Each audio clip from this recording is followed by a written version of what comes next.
ASHTAVAKRA Ji says to King Janak, you don't have any expectation from anyone, which means you do not expect anything from anyone. Second is, do not deform. You must have heard this a lot of places. Unaffected. One which is not affected. He asks not to deform. In which context is he saying to not deform? Who is he asking not to deform? Because who you actually are, we have already reached there. There is no scope to get deformed here. Being deformed means a change in form, which means some variation in the form. You look good.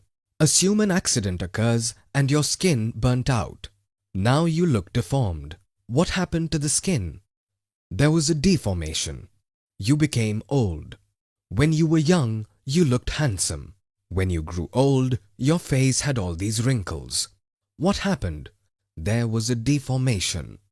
You can say that this body is prone to deformation, and there is nothing wrong with that. Whatever the form is, there will be deformation. Deformation means a change happens. Forms change, but I do not change. So in what sense is he speaking? It's not that you become something. Deformation occurs in you, at the level of thinking. You keep on thinking that you've grown old. You are young. You are beautiful. You are ugly. What is all this? Just some thoughts. He says that you do not even need to think all this. In what sense is he talking? What we constantly think of ourselves, like, hope something bad doesn't happen to me. Something doesn't happen to people connected to me. Worry is related to all this.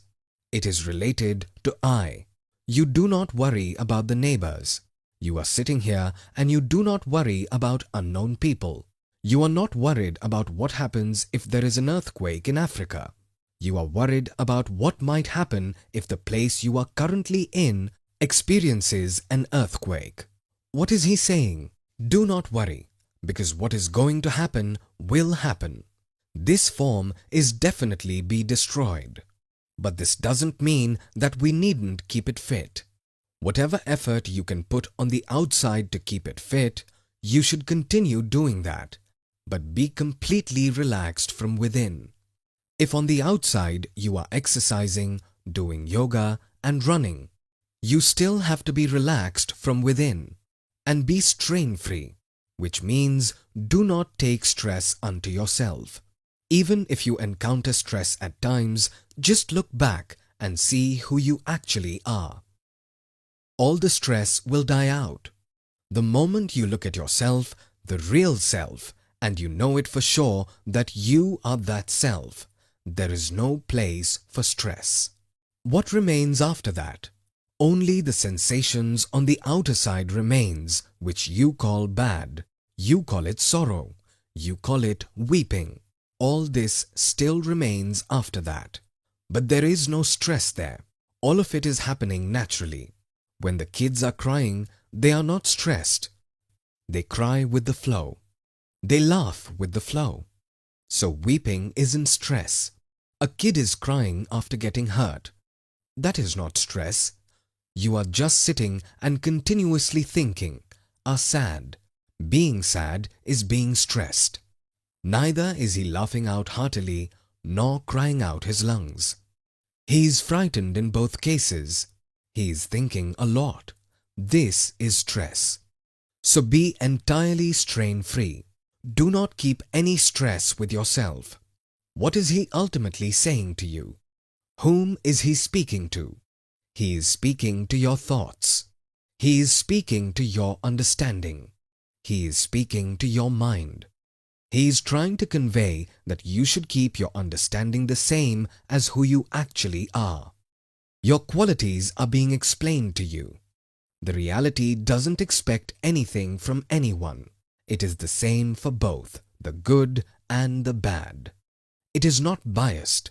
It doesn't expect anything from anyone in return. And as and when I speak, you can look for yourself whether it is the truth or not. Does your experience too state the same or not?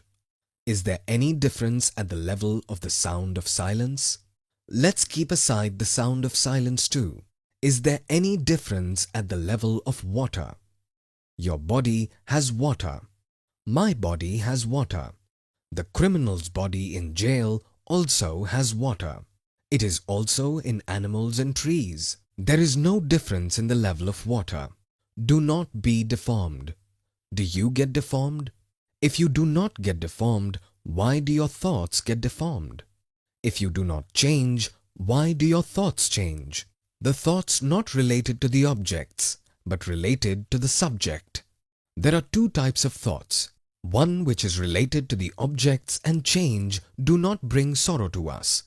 I saw a chair, a wall, a light, this, that. How does it affect? There isn't suffering there. There is no sorrow in that. The problem arises with the thoughts related to I. I am beautiful. I am ugly. Here is where the problem lies. So he is saying, keep your thought process the same as who you are actually. You will then be at peace. You do not get deformed actually. If your thoughts are not deformed too, what happens then? Suffering is over. And be strain-free.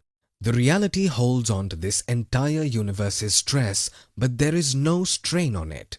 Why not? Because it isn't different from this universe. It is its material cause. Like if there is a container, if we keep water inside that container, it will become heavy because of that water. So what does the container do? It is holding the weight of water.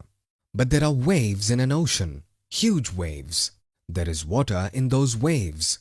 Is that water holding the weight of those waves? At the level of water, there is no weight because the wave is water itself. So don't be a container. Be the very substance of everything. At the substance level, there is no load. There is no stress at all. Keep the conscience calm. Calm means completely peaceful. You have to be completely peaceful from inside. Whatever happens on the outside, you have to be entirely peaceful in the inside. Why should you be peaceful? Because you are actually peaceful. Only then can you be peaceful. There is no other way to it. Where you will identify with your body, you can't be peaceful at that point. Because the body isn't peaceful. It is changing very rapidly. There are changes in it. As soon as you identify yourself with the body, you can't be not deformed. Your thoughts won't be not deformed. But if you are not identifying yourself with the body and you see to it who you actually are, and a one-time observation doesn't work, you keep on observing it continuously. The identification with this body is not the truth. You are not the body actually, but even then, all your experiences, your words, your thoughts are related only to this. This is an entire foundation. What is it? It is a practice. It is called a habit. From childhood until now, it has been so many years, 30 years, 40 years. You have been practicing all day and night. I am this body. I am this body. You did not sit around saying it out loud that you are this body, but whatever you have thought, whatever you have done, this was the sole foundation of all that. So your practice, your habit is all around this. Even after gaining this knowledge, after having an experience, your habit is still the same. How does this habit change? How does the conscious become calm? The habit has to change. How does any habit changes? Slowly. It doesn't change all of a sudden. How does any new habit come into being? Slowly. It doesn't come all of a sudden. So it needs practice. This practice is called satsang. Where you have practiced so much to think the wrong way, there is only one way to keep the conscience calm. You have to start a new practice now. Practice doesn't mean that you have to sit and meditate, not follow some freaky methods. You only need to understand who you are and who you are not.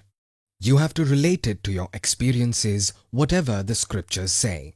Slowly and steadily, your thought process will change entirely. Slowly and steadily, as your identification starts drifting away from the body, where will you reach? You will get your real nature. Now, even if some thoughts come to your mind, it will be just related to that. There is no suffering now. I am unlimited. Tell me, where is the suffering here? Is there any scope for suffering? I am unaffected by the existence or non-existence of anyone. What is the suffering here? It is impossible. Do not deform. I can't be deformed at all. How will you suffer? I can't die. I can't change. I can't go anywhere. I can't arrive somewhere. I am everywhere. How will you suffer? Tell me.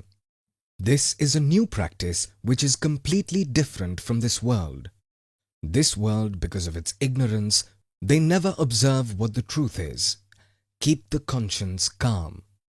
No one should find the surface of your wisdom. It should opt for infinity. The same thing I just mentioned. The surface of your wisdom, which means the surface, like the surface of an ocean. The man even finds the surface of an ocean.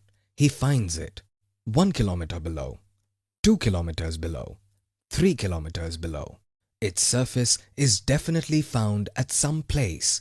But your wisdom should be such that no one is able to find its surface.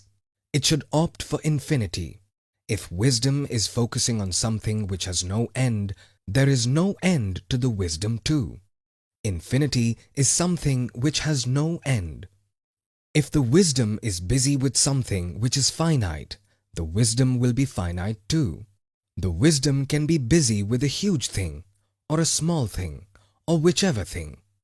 If the wisdom is stuck at a place which has its end, the wisdom will also have an end. Its thought can be captured. Its thought can be measured. Fine, he is an expert scientist. He has a faraway vision. What is he thinking? Until when will this planet survive? Since when is it existing, and until when will it exist? So we are able to see the surface of his wisdom. What is it? What is his thinking? Just that until when will this planet exist? That's it.